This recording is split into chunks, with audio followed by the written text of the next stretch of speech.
Bonjour, je suis Nathalie Andry, je travaille chez GeoConsulting, qui est un bureau d'études en retail et en real estate depuis plus de 16 ans. Et j'ai le plaisir aujourd'hui de vous présenter une synthèse sur la loi sur les implantations commerciales en Wallonie. Quels sont les enjeux, les impacts et les contraintes? Alors d'abord un petit historique par rapport à cette législation et son évolution. En fait, il faut savoir qu'avant 1975, aucune cellule commerciale n'était soumise à autorisation. En juin 75, la loi Cadenas est apparue et donc là, toute cellule commerciale de plus de 750 mètres carrés net était soumise à permis. On parlait donc de socio-économique SE1, SE2. Cette loi a évolué pour donner naissance à la loi IKEA en 2004. Là, le seuil de mètres carrés était donc de 400 mètres carrés net. Cette loi était fédérale, nationale, et en 2014, il y a eu la régionalisation de cette législation. Et donc, la Wallonie, la Flandre et Bruxelles-Capitale ont donc chacune eu leur législation. En 2014, c'est d'abord Bruxelles qui a commencé avec la modification du COBAT. Donc le COBAT, c'est le Code bruxellois de l'aménagement du territoire. Ensuite, en 2015, le décret sur les implantations commerciales, donc en Wallonie, avec le permis d'implantation commerciale et le permis intégré. Et enfin, en 2016, le décret par rapport à la Flandre sur les omgevingsvergunning. Donc là, on est passé vraiment d'une loi nationale à une loi régionale. Et aujourd'hui, moi, je vais vraiment vous présenter une synthèse sur le permis d'implantation commerciale, le permis intégré en Wallonie, qui est donc d'application depuis 2015. Alors, il y a d'abord deux notions élémentaires à savoir. La première notion va parler de la surface de vente, la surface nette, et la deuxième notion parlera de la notion d'ensemble commercial. Donc revenons à la surface nette, la surface de vente. Donc c'est ça qui est important dans la nouvelle législation. On ne parlera plus jamais de surface brute, mais bien de surface nette. Et donc il faut bien savoir à quoi correspond cette surface nette, cette surface de vente. En fait, c'est la surface qui est accessible aux clients. C'est la surface dans laquelle il y a un échange entre le consommateur et le vendeur. Donc si je prends un alimentaire, si je prends l'exemple des caisses, jusqu'au moment des caisses, là où on peut encore acheter des bonbons et des chewing-gums, ça fait bien partie de la surface de vente, parce qu'il y a bien un échange entre le consommateur et le client, entre le consommateur et le vendeur. Si je prends l'exemple des locaux sociaux, des bureaux, des réserves, tout ça ne fait pas partie de la surface de vente. C'est une notion importante puisque le permis d'implantation commerciale, le permis intégré, se base uniquement sur ces mètres carrés-là. La deuxième notion élémentaire est relative donc à l'ensemble commercial. Alors, qu'est-ce qu'un ensemble commercial? C'est un ensemble de différentes cellules commerciales et pour bien délimiter cet ensemble commercial, on doit prouver qu'il y a un lien de fait ou alors un lien de droit. Un lien de fait, c'est par exemple une cohérence architecturale, donc sur un ensemble de cellules commerciales qu'on puisse prouver qu'il y a une cohérence au niveau de l'architecture. Ou alors, une même entrée pour un parking commun. Donc tout ça, ça représente le lien de fait. Il y a également la possibilité de déterminer un ensemble commercial sur base d'un lien de droit. Un lien de droit, c'est si, par exemple, toutes ces cellules commerciales appartiennent à un même propriétaire, ou alors qu'elles sont issues d'un même permis socio-économique, permis d'implantation commerciale. Donc l'image que vous voyez sur mon slide représente bien un ensemble commercial. Là, on y voit qu'il y a bien un lien de fait, puisqu'on voit qu'il y a un parking commun, on voit qu'il y a une entrée commune et également qu'il y a une architecture, une cohérence architecturale. Cette notion-là est importante également. Elle n'existait pas avant la loi de 2015, mais donc on doit vraiment considérer non pas uniquement le projet que vous nous soumettez à analyser, mais bien l'ensemble dans lequel votre projet s'insère. Alors, par rapport au permis, donc le PIC signifie permis d'implantation commerciale et ne reprend que le volet économique dont on s'occupe. Permis intégré, comme son nom l'indique, il intègre un volet urbanistique et ou environnemental. Alors, quand faut-il ce genre d'autorisation? Par exemple, lorsqu'on construit une nouvelle cellule. Comme on construit une nouvelle cellule, on va tomber sous le permis intégré. Il y a bien un volet économique, si la surface a bien plus de 400 mètres carrés net, et un volet urbanistique, puisqu'on va construire un bâtiment. On parle bien de permis intégré. Un deuxième cas de figure, c'est quand on construction d'un ensemble commercial. Donc, on n'est plus sur une seule cellule, mais sur plusieurs cellules. Et donc là, idem, c'est un permis intégré. On dépasse les 400 mètres carrés nets. Il y a un volet commercial. Et comme on construit, il y a un volet urbanistique. Si on étend une cellule existante, donc une cellule qui existe, elle est par exemple de moins de 400 mètres carrés nets, et donc elle n'était pas soumise à autorisation. On agrandit sa surface de vente au-delà des 400 mètres carrés nets. Elle est donc soumise à autorisation avec un volet commercial et également un volet urbanistique puisqu'il y a un permis d'urbanisme. Quand on exploite un ou plusieurs établissements de commerce ou dans un ensemble commercial qui existait mais qui n'était pas destiné à une fin commerciale. Et donc là, on change la nature et donc on passe sous autorisation également. Et le dernier cas, c'est quand il y a une modification importante de la nature de l'activité commerciale. Quand on tombe par modification importante, c'est par exemple passer d'un secteur de l'équipement de la personne, un magasin de vêtements, qui deviendrait un magasin de décoration. Et donc on change de secteur d'activité, on passe de l'équipement de la personne à l'équipement de la maison. Quand il y a un changement significatif de l'activité commerciale, on est soumis à autorisation. Si on ne bouge pas au mur, s'il n'y a pas d'agrandissement, qu'il n'y a donc pas de volet urbanistique, on est bien dans le cas de figure d'un PIC, un permis d'implantation commerciale, et donc uniquement le volet économique. Alors, il y a un point d'attention également important depuis cette législation, depuis 2015, c'est que les surfaces s'additionnent entre elles.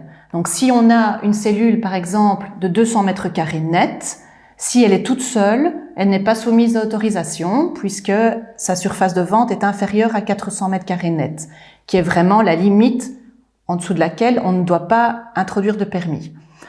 Mais comme cette législation demande d'additionner les surfaces entre elles, une cellule de 200 mètres carrés, si elle se situe dans un ensemble commercial, qui aura été prouvé par un lien de fait et ou de droit, comme je l'ai expliqué préalablement, ces surfaces s'additionnent et on est rapidement, comme le dessin l'indique, à plus de 400 mètres carrés nets et donc soumis à autorisation. Alors, en ce qui concerne donc les autorisations, comme je l'ai dit, le seuil avec cette nouvelle législation, c'est 400 mètres carrés nets. En dessous de 400 mètres carrés, vous ne devez pas introduire de PIC ni de pays, vous devez simplement déclarer à la commune que vous allez établir un commerce de détail et que la surface est inférieure à 400 mètres carrés net. C'est une déclaration, donc vous ne devez pas attendre une autorisation. Vous déclarez simplement. Si votre surface de vente est comprise entre 400 mètres carrés net et 2500 mètres carrés net, c'est la commune du lieu d'implantation de votre projet qui va décider de l'octroi, avec évidemment un avis consultatif de la région et potentiellement de l'Observatoire du commerce dont je parlerai par la suite. Si votre surface commerciale nette est supérieure à 2500 mètres carrés, c'est la région qui va décider, qui va octroyer ou non votre autorisation. Et si c'est le même cas également, ce sera la région qui décidera si votre projet est établi sur plusieurs communes. Alors, en termes de procédure, je vais d'abord expliquer la procédure de manière générale, et puis ensuite, je vais faire une distinction entre la procédure et les délais dans un cas de permis d'implantation commerciale, un PIC, et puis dans un second temps par rapport à un permis intégré. Donc, de manière générale, toute demande de permis s'introduit à la commune du lieu d'implantation de votre projet. Donc, on introduit votre dossier à la commune. Ensuite, la commune a un certain délai, donc elle a 20 jours, pour envoyer votre dossier au FIC, donc c'est le fonctionnaire des implantations commerciales. Actuellement, c'est monsieur Marc Lannoy. Elle envoie le dossier également au fonctionnaire délégué, donc ça c'est pour la partie urbanistique, s'il y a besoin, et au fonctionnaire technique, Ça, c'est pour la partie environnementale, s'il y a besoin également. Pendant ce délai, la demande est analysée pour voir si elle est bien complète et recevable. Une fois que votre dossier est déclaré complet et recevable, la procédure, dont je parlerai après, avec les délais, va commencer. Et donc là, le dossier, il y a enquête publique, il y a la demande des avis des communes limitrophes, il y a la réception de l'avis du fonctionnaire des implantations commerciales des communes et potentiellement l'avis de l'Observatoire du commerce. Ensuite vient la décision et le cas échéant, il y a une possibilité de recours. Ça, c'est la procédure sans les délais, mais c'est le chemin de votre dossier. Dans le cas d'un PIC, donc là, le PIC, pour rappel, c'est le permis d'implantation commerciale, c'est donc uniquement le volet économique. Si je reprends à partir du moment où votre dossier a été déclaré complet et recevable, si votre surface de vente est comprise entre 400 m² et 2500 m² net, c'est un délai de 80 jours calendrier. À partir de là, donc votre dossier est déclaré complet et recevable. Si vous êtes un PIC entre 400 et 2500, nous sommes sur 80 jours calendrier. Si vous êtes au-dessus des 2500 m² net, c'est 110 jours calendrier. En ce compris donc les différents avis, l'Observatoire du commerce, etc. Dans le cas d'un permis intégré, donc là il y a bien un volet urbanistique, un volet économique et peut-être un volet environnemental.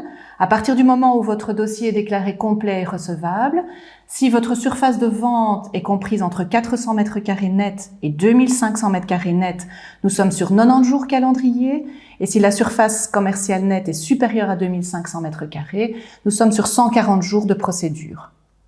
Alors, je parlais de l'Observatoire du commerce.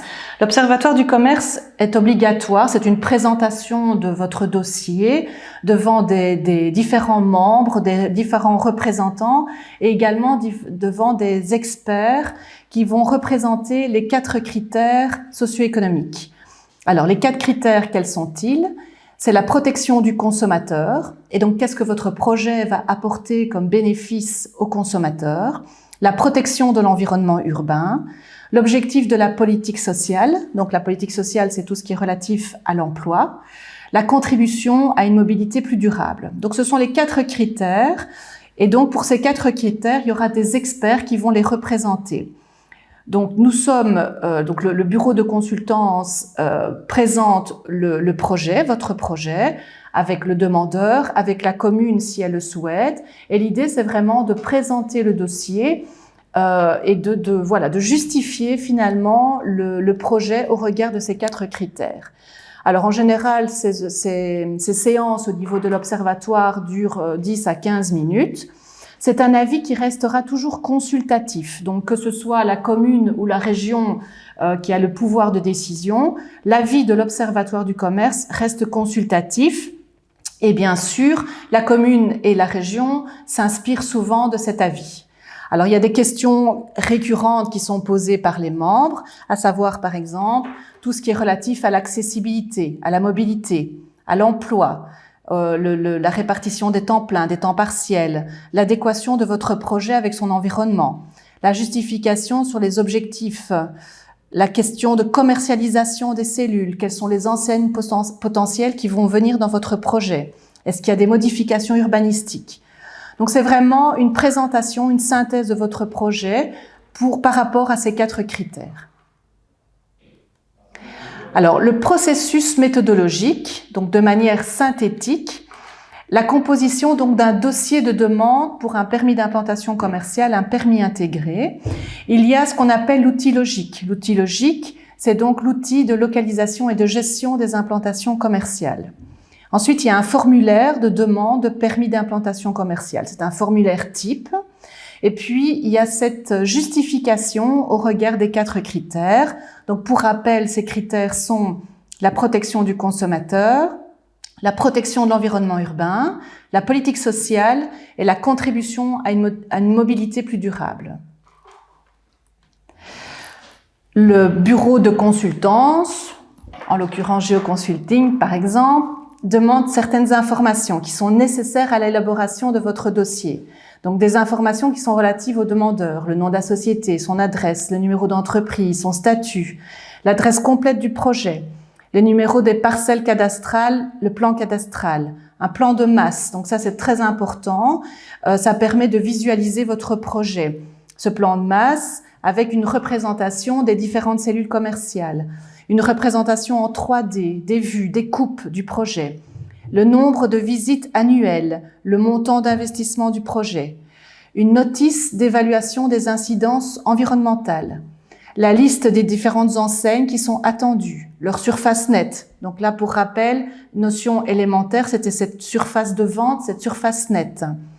Les emplois, temps plein, temps partiel.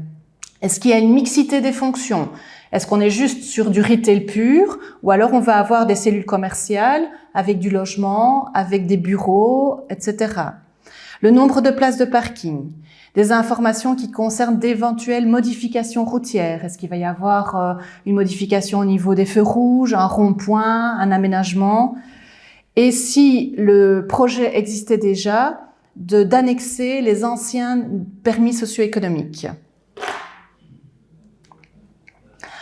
6e point, certaines choses à savoir de manière théorique, mais aussi de manière pratique. Alors, il y a des nouvelles catégories d'achats. Il y en a 3. Il y a ce qu'on appelle, les catégories d'achats courants, semi-courants légers et semi-courants lourds. Les catégories d'achats courants, c'est tout ce qui est relatif à l'alimentation, donc de type supermarché. Et donc, c'est vraiment des magasins qui sont proches, à proximité de la clientèle. Le semi-courant léger, donc comme son nom l'indique, que ce soit dans l'équipement de la personne, donc tout ce qui est relatif aux vêtements, aux chaussures, ou à l'équipement de la maison. Donc là, on est sur de la décoration, des produits légers, ménage, etc. Comme son nom l'indique, c'est du semi-courant léger. Donc, par facilité, c'est tout ce qui peut se mettre dans un sac à main ou dans un coffre, mais c'est vraiment du léger. Ensuite, la 3e catégorie d'achat, c'est semi-courant lourd. Et donc là, comme son nom l'indique, lourd, donc c'est vraiment les produits lourds en mobilier, en appareils électroménagers, en bricolage. Également, tout ce qui est relatif à loisirs, mais pour des produits lourds. Alors, quelques bons à savoir, et ça c'est vraiment le côté pratique des choses qu'on a pu relever dans les introductions de demandes de permis d'implantation commerciale. C'est par exemple, c'est que le permis d'enseigne, vous n'êtes pas obligé le permis d'enseigne s'introduit de manière indépendante au permis d'implantation commerciale, au permis intégré. Donc c'est une demande indépendante à cette autorisation. En termes de validité d'un permis, avant sa mise en œuvre, donc quand il est octroyé, il faut savoir qu'un permis d'implantation commerciale est valable 3 ans. Il peut être renouvelé encore 2 ans. Ce renouvellement doit se faire 6 mois avant l'échéance des 3 premières années. Donc c'est pas la validité du permis, puisque une fois que le projet est mis en œuvre, la validité de l'autorisation socio-économique, elle est à vie, sauf si cette cellule commerciale est fermée pendant 2 ans de manière consécutive, mais sinon c'est quelque chose qui est à vie. Mais quand je parle ici de validité, c'est lorsque ce permis est octroyé, il est valable 3 ans, renouvelable 2 ans.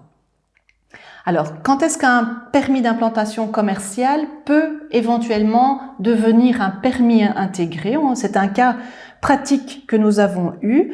On était sur une demande de permis d'implantation commerciale, donc uniquement un volet économique. Et puis, au fur et à mesure de la procédure, il s'est avéré que cette autorisation a dû se transformer en permis intégré parce que les modifications à l'intérieur du bâtiment, et principalement par rapport à des exigences de pompiers, ont nécessité un volet urbanistique. Et donc, le permis d'implantation commerciale s'est transformé en permis intégré. C'est pas grave, simplement c'est que ça a allongé la procédure puisqu'on a changé de procédure en permis intégré.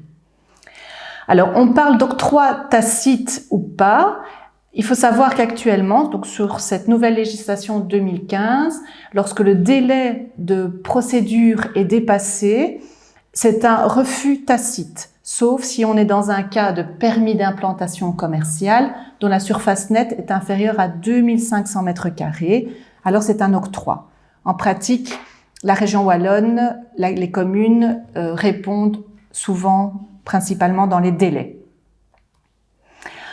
En termes de délai de recours, donc si vous vous souvenez, il y a la procédure, il y a l'octroi, il y a une possibilité de recours. Ce recours doit se faire dans les 20 jours calendriers de la décision, qu'elle soit communale ou régionale, ou alors dans les 20 jours à dater de la date butoir du dossier. Si votre surface commerciale nette est inférieure à 2500 m², cette procédure de recours est de 70 jours. Si la surface commerciale nette de votre dossier est supérieure à 2500 m², la procédure de recours est de 100 jours.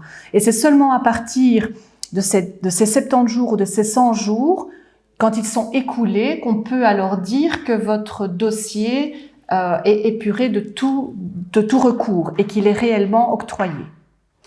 Je suis toujours dans cet aspect de recours. Il y a ce qu'on appelle la CRIC. La CRIC, c'est la commission de recours sur les importations commerciales, qui est composée de 4 ministres, qui représentent à chaque fois aussi les 4 critères économiques. Et enfin, il est bon à savoir finalement quelles sont les autorisations, quels sont les secteurs d'activité, qui sont soumis ou qui sont non soumis. Non soumis, le loisir. Donc tout ce qui est les bowling, les espaces de jeu, etc. C'est ce qu'on appelle le loisir, n'est pas soumis à autorisation. L'ORECA, donc hôtel, restaurant, café, n'est pas soumis à autorisation non plus en Wallonie. Tout ce qui est services, donc les soins de santé, les banques, ce n'est pas soumis à autorisation. Les cuisinistes non plus, les sanitaires non plus, les stations-service non plus. Maintenant, une station-service avec un petit magasin dont la surface nette est supérieure à 400 m², le magasin, le shop, sera lui soumis à autorisation. Et les concessionnaires automobiles ne sont pas non plus soumis à autorisation.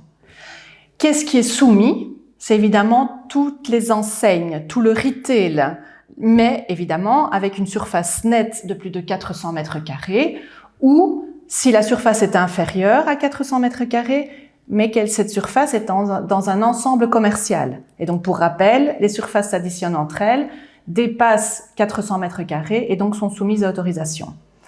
Les concessionnaires de motos sont soumis à autorisation. Les pharmacies, les parapharmacies, toujours évidemment depuis 400 m² net. Et les magasins de carrelage sont également soumis à autorisation. Et donc, comme je le disais, tous les commerces, donc tout le secteur, toutes les ventes au détail. Voilà. Je vous remercie pour votre attention. Merci.